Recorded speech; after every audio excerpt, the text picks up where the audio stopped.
हाय दोस्तों, आप सबका हमारे चैनल टैक्स इन्फो में स्वागत है।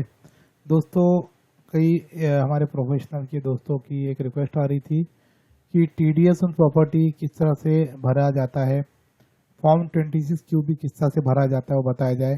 पहले इसका प्रोसीजर कुछ अलग हुआ करता था, अब इसे इनकम टैक्स पोर्टल पर जाके भराया जाता है। तो उसको किस तरह से भरा जाएगा, क्या डिटेल्स भरनी होती है और उसका प्रोसीजर क्या है, पूरा आज हम इस वीडियो में समझेंगे। तो बने रहिए एंड तक। और आप चैनल पर नए हो तो चैनल को सब्सक्राइब कीजिए, पसंद आए वीडियो तो लाइक कीजिए और हाँ, बेल आइकन दबाना ना भूले ताकि आपको रेगुलर अपडेट मिलती रहे। तो आओ वीडियो स्टार्ट करते हैं। दोस्तों, सबसे पहले हमको इनकम टैक्स पोर्टल पे जाना है और लॉगिन करना है। तो जिन एसएससी का आपको भरना होगा उनका आपको लॉगिन करना होगा और आपको ई पे टैक्स में जाकर क्लिक करेंगे तो आपको यहाँ पे आपको न्यू टैक्स पर क्लिक करोगे। न्यू पेमेंट से क्लिक करोगे तो आपको यहाँ ऑप्शन आएगा कि आप क्या पेमेंट करना चाहते हैं। तो इसमें जाकर आपको form 26 UB TDS on sale of property को प्रोसीड करना है। दोस्तों, जैसे आप लॉगिन करके ई पेमेंट पे जाके जहाँ आपने को क्लिक करने कहा गया है फॉर्म 26 क्यूबी पर आप क्लिक करोगे तो इस तरह से कुछ पेज आपको ओपन होगा। यहाँ पर ऑलरेडी आपकी ऑटो फिल होगी कि आप जिसका पे करने जा रहे हो उसकी डिटेल ऑलरेडी फिल होगी। अगर नहीं होगी तो आपको प्रोफाइल में जाके उसको भरना है।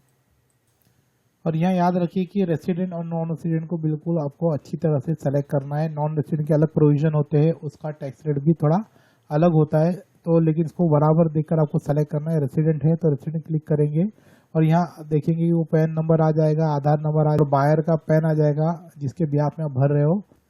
पैन की कैटेगरी की अगर इंडिविजुअल दिखाई देगी, कंट्री इंडिया सेलेक्ट हो गया होगा क्योंकि जो आपने प्रोफाइल में भर रखा है वही डिटेल यहाँ पर आने वाली है। इसके लिए प्रोफाइल सेक्शन में आप बराबर देख लीजिए और उसके बाद देखेंगे pin code, post office, area, locality, district, state, mobile number और मेल आईडी, ये सब ऑलरेडी आपकी फिल होकर आ गई होगी। यहाँ कोई एडिट करने का ऑप्शन भी नहीं रहेगा।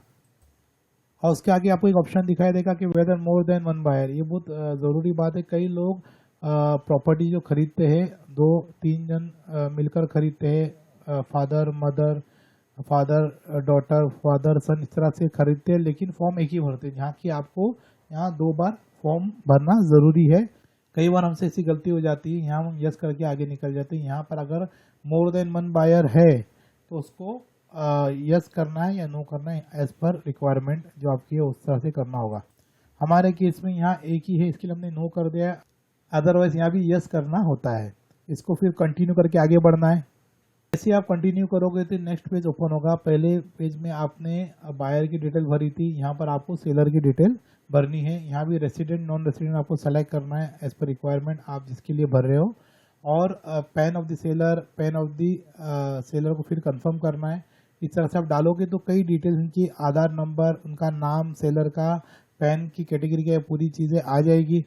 इसके बाद उसी के नीचे आपको कंट्री जो सेलेक्ट ऑटोमेटिकली हो गया होगा, उसके बाद आपको फ्लैट, रोड, पिन कोड, ये पूरी डिटेल, एड्रेस आपको भरनी होगी। पोस्ट ऑफिस भी आपको सेलेक्ट करके भरना होगा। एरिया ऑफ लोकेलिटी मुंबई है तो मुंबई सेलेक्ट करेंगे। डिस्ट्रिक्ट जो है ऑटोमेटिकली आ गया होगा और महाराष्ट्र स्टेट जो ऑटोमेटिकली आ गया होगा क्योंकि पिन कोड जैसे हम डालते हैं तो वहाँ पर आपको ऑटोमेटिकली कई डिटेल ले लेता है। इसके बाद आपको सेलर का मोबाइल नंबर और मेल आईडी आपको डालना है। इसका सेम जैसा हमने पिछले पेज में देखा था कि मोर देन वन बायर था, तो यहाँ whether more than one seller करके लिखा हुआ है। अगर यस है तो यस, नो है तो। हमारे केस में 2 सेलर है तो हमने यस किया है और हम दूसरे सेलर के लिए दोबारा भरा जाएगा। और यहाँ लिखा हुआ भी है कि please fill another form 26 for co seller share. अगर किसी और का भी शेयर है जो उसका भी आपको फॉर्म 26 भरना होगा। तो इसको ध्यान में रखना है। कई हम यहाँ गलती कर जाते हैं, इस पॉइंट को क्लैरिटी नहीं होने जैसे। अगर 2 सेलर तो 2 बार इस फॉर्म को भरना होगा ताकि दोनों सेलर को बराबर इक्वल शेयर मिले, उसका टीडीएस प्रोपोर्शन उनको मिल सके। एज पर लॉ जो बात समझ में आ रही है कि इसको 2 बार भरना चाहिए, यहाँ देखो लिखा हुआ भी है, लेकिन यहाँ हो सकता है कि आपका सेलर कहे कि हमको एक ही में भरना है, तो आप देख सकते हैं कि आपको क्या करना है। लेकिन आपको जहाँ तक देखा जाए तो एज पर लॉ अगर 2 सेलर है तो 2 जन का वो करना है। हो सकता है आगे कुछ क्वेरी रेज हो कि अगर 2 आपके सेलर है तो 2 बार फॉर्म क्यों नहीं भरा गया है।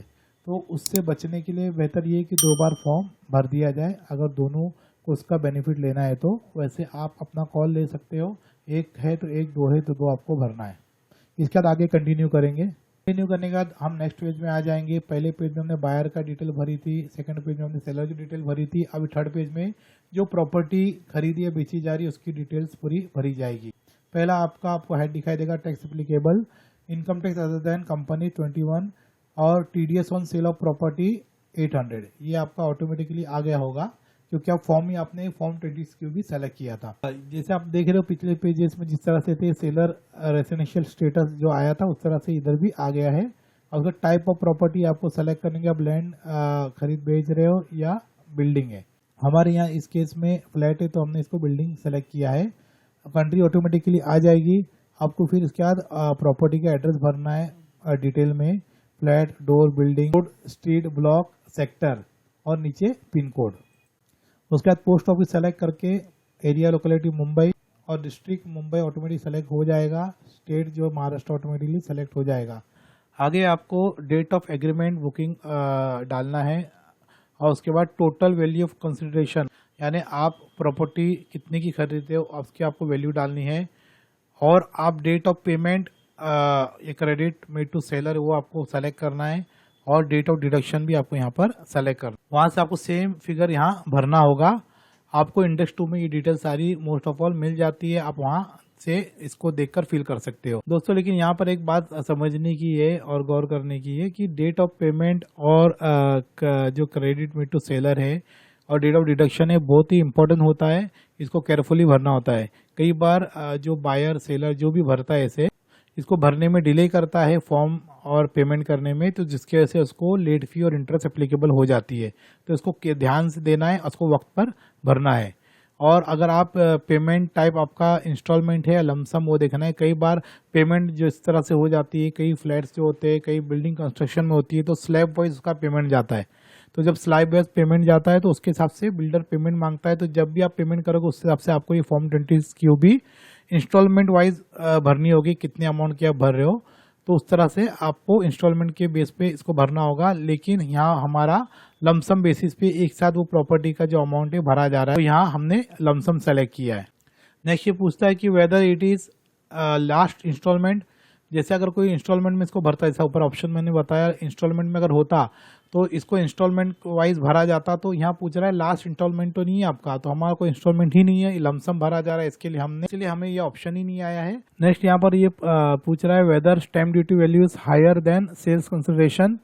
तो हमारे केस में नो है तो हम नो करेंगे। और नॉर्मली यही होता है, जो सेल्स कंसिडरेशन हमेशा ज़्यादातर हायर ही होता है स्टैम्प ड्यूटी से। उसके बाद total amount paid credit in previous instalment, अगर इंस्टॉलमेंट होता तो ये भरते, हमारा लमसम है तो हमारा यहाँ कोई चीज़ भरी नहीं जाएगी। अगर आप इंस्टॉलमेंट में भर रहे हो तो आपको हो सकता है यहाँ पर फिगर भरना हो। और इसके आगे जो है अमाउंट पेड क्रेडिटेड करंटली ये बताना कि अब आप कितना अमाउंट भर रहे हो। Total stamp duty value of the property ये भरना होता है। और जैसे हम देखते हैं कि हमारी प्रॉपर्टी की वैल्यू 1 CR थी, इसको कंटिन्यू करेंगे। अगर बीच में पूछता है ना यहाँ इसको आपको कंटिन्यू करना है ताकि वो आगे चले। ठीक है, वापिस लौटे तो ये आपको अमाउंट है 50 लाख का, आपको ये यहाँ डालना होगा क्योंकि हमारी प्रॉपर्टी की वैल्यू 1 करोड़ थी, 1 CR थी। तो दो सेलर है तो दोनों को 50-50 लाख हम प्रोपोर्शनली डिवाइड कर रहे हैं। तो यहाँ 50 लाख डाल और स्टैम्प ड्यूटी वैल्यू भी जो पूछ रहा है हमें, यहाँ भी हम 50 लाख डालेंगे। उसी तरह से ऊपर से इसने अमाउंट ले लिया है 50 लाख का, amount on which TDS to be deducted. अब TDS अमाउंट का बनता है 1%। जैसे आप जानते हैं कि 50 लाख अबाव जो भी हमारी प्रॉपर्टी होती है उसको हमें 1% TDS एप्लीकेबल हो जाती है और हमको भरना होता है। तो 1% या 50 लाख के ऊपर इसने ले लिया है। और बेसिक टैक्स जो आ रहा है 50,000 है। यहाँ कोई इंटरेस्ट और लेट फी नहीं है। अगर मैंने इसे बताया था अगर डिले होता है तो आपको सेक्शन 234E में लेट फी एप्लीकेबल हो जाएगी 200 पर डे के हिसाब से, और इंटरेस्ट जो है वो भी एप्लीकेबल हो जाएगा। यहाँ हम इसको आगे भरने के लिए पेमेंट के लिए कंटिन्यू करेंगे। यहाँ हम पेमेंट के पेज पे पहुंच चुके हैं और हम देख रहे हैं कि यहाँ पर net banking, debit card, paid bank counter, RTGS, NEFT, payment gateway हर ऑप्शन दिखाई दे रहा है। तो आप नेट बैंकिंग के थ्रू भी कर सकते हो और आपको जो इजी है उस तरह से आप वो सेलेक्ट करके पेमेंट कर सकते हो। हम यहाँ नेट बैंकिंग थ्रू पेमेंट करने जा रहे हैं। जैसे ही आप आगे बढ़ोगे तो आपको एक बार ये पूरा प्रीव्यू फॉर्म का दिखा देगा और यहाँ आप देख सकते हो कि एडिट का ऑप्शन भी मौजूद है। अगर कोई गलत चीज़ हुई है तो उसको आपको चेंज कर सकते हो। कोई डिटेल गलत भरी गई हो तो उसको आप एडिट के जरिए ऑप्शन में जाकर इसको चेंज कर सकते हो। हमने फॉर्म को चेक कर लिया, हम नीचे आ गए। अब इसको हम पे नाउ करके आगे बढ़ रहे हैं। टर्म एंड कंडीशन आपको एग्री करते हुए आगे जाना है। Submit to bank.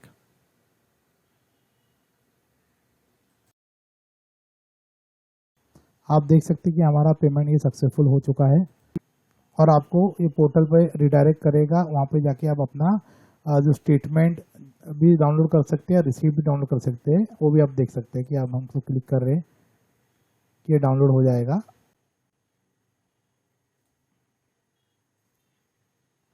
आप देख सकते हैं किस तरह से ये चालान जनरेट हो चुका है। यहाँ पर देखिए डाउनलोड स्टेटमेंट जो बता रहा है फॉर्म 26 QB है आपका, इसको भी क्लिक करेंगे तो डाउनलोड हो जाएगा। अभी ये डाउनलोड नहीं हो रहा है, हो सकता है कुछ टेक्निकल इशू हो। और इसके बाद आपको फॉर्म 16B है आपका, ये साइट पे जाके वहाँ भी आपको डाउनलोड करना है, जो कि ट्रेसेस के साइट पे आपको जाना है, वो इनकम टैक्स पोर्टल की साइट पर नहीं होगा। तो फॉर्म 16B भी आपको डाउनलोड करना है इसका। और एक याद रखें, ये जो वीडियो बनाई जा रही है आपको 1 लाख रुपये भरना है, 50 लाख पे आपको 50,000 भरना है। तो टैक्स पेयर या कोई एसएससी खुद से कोशिश ना करे तो बेहतर होगा, क्योंकि हो सकता है कि अभी गलत आप भर दो तो आपको डबल चेक हो रहा है। क्योंकि इसके अंदर कई बार एक्सपीरियंस रहा है कि टैक्स पेयर परेशान हो जाते हैं और इसको चेंज करना कुछ हो या कोई चीज़ करनी हो तो उसके लिए आपको फिर मैन्युअली आपको कई बार तो इनकम टैक्स ऑफिस में जाकर इसको ऑफिसर के पास ही जाके चेंज कराना पड़ता है। तो उसके लिए ऐसा चांस ना ले, ट्राई करें कि कोई प्रोफेशनल से आप इसको भराएं। तो उम्मीद करते हैं दोस्तों आपको हमारा वीडियो पसंद आया होगा। पसंद आया तो लाइक करें, चैनल को सब्सक्राइब करें और बेल आइकन जरूर दबाएं ताकि आपको रेगुलर नोटिफिकेशन मिलते रहे। तो दोस्तों मिलेंगे एक नई वीडियो के साथ। Till then bye, take care.